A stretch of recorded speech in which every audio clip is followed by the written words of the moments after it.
उत्सव का मतलब क्या होता है? जहां व्यक्ति अपनी स्थिति का त्याग कर दे। स्थिति का त्याग मतलब हम नाचते नहीं हैं, हम गाते नहीं हैं, हम समय से सो जाते हैं, हम समय से उठ जाते हैं, हम तो ऐसा ही भोजन करते हैं, हम तो इतना जलपान करते हैं, हम ऐसे नहीं बोलते हैं, हम ऐसे नहीं चलते हैं। ये सारी स्थितियों में हम अपने आप को बांध के रखते हैं।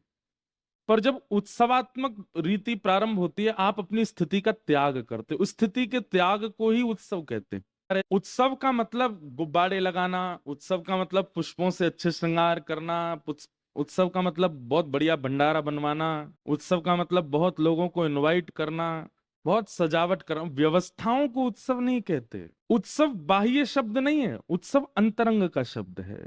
भले ही व्यवस्था ना हो, लेकिन आपके चित्त में यदि उत्साह है तो बिना व्यवस्था के भी उत्सव हो जाएगा। कर्माबाई, आप क्या कहेंगे कर्माबाई की भक्ति को? क्या वो उत्सव नहीं था?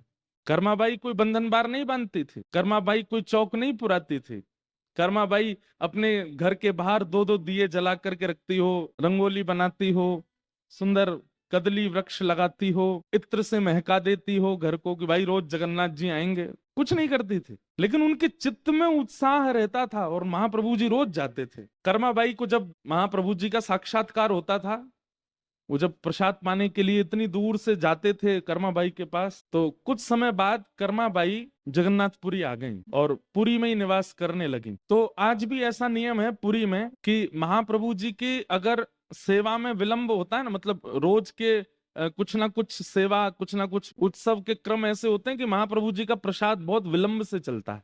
विशेष महोत्सवों पर तो बहुत विलंब हो जाता है। तो जब कर्माबाई जगन्नाथपुरी पहुंच गई तो वहां पर वो विचार करती हैं, अब यहाँ हम क्यों बनावें, यहाँ तो इतनी हंडियों में प्रसाद बनता है, महाप्रभु जी पाते ही हैं। लेकिन महाप्रभु जी संकेत करना चाहते थे कर्माबाई को कि आप ही बनाओ, हमको आपके हाथ का पाना है। तो संकेत कैसे करें? जबरदस्ती इतना विलंब कर देते थे भंडारी को, एक एक दो दो बजे दोपहर में महाप्रभु जी का बाल भोग आता था। कर्माबाई जब देखती, बोले सुबह से ठाकुर जी बेचारे भूखे बैठे हैं, उत्सव में इतना विलंब हो जाता है कि ठाकुर जी इतना विलंब से पाते हैं। तो कर्माबाई अपनी कुटिया में जाकर के सुबह सुबह जैसे ही पता चलती कपाट खुल गए, उससे पहले ही उठ करके सुंदर सिद्ध करती खिचड़ी और ठाकुर जी का दूर से ही नील चक्र को दिखा करके आवाहन करती, बोले महाप्रभु जी बन गई, आ जाओ। और जैसे ही आवाहन करती थी ना, इतने में ही बगल की गली से ही मटकते भय मोटे से जगन्नाथ जी आ जाते थे और जल्दी आके बैठते। बलभद्र जी भी आते, सुभद्रा जी भी आते, प्रेम से पाते। जो क्रम कर्माबाई अपने घर पर कर रही थी, वो क्रम पुरी में जाकर के किया, वहां भी महाप्रभु जी आते थे, कर्मा की खिचड़ी पाते थे।